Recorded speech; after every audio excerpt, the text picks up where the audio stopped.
चल चल बंदे में चल यार।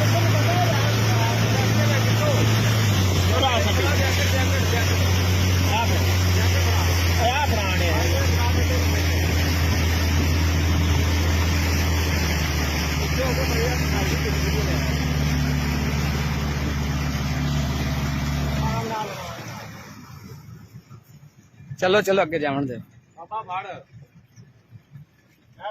वापस ना पिंड छड़ के फिर आना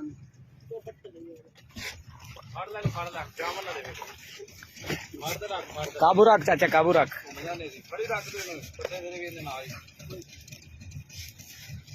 फाड़ के रखना है ते पट्ठियां नोड़ की करना लेगा किथे तू चली जाना जी बाल भुक्का खा तो पट्ठे नु आ इनु छड्डी आईए। हां मेनू हाथ बना ले मां बाप फाड़ो आ पट्ठे ले जाए तो भाई गल को रावना तो हां उठो यार उठो उता चाहो नु। रेस्क्यू 1122 अपनी मुकम्मल सर्विस देते हुए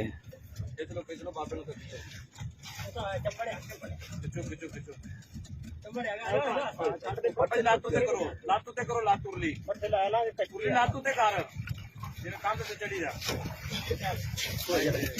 जाके दो बाबे जी नु पट्टियां दा की करना है।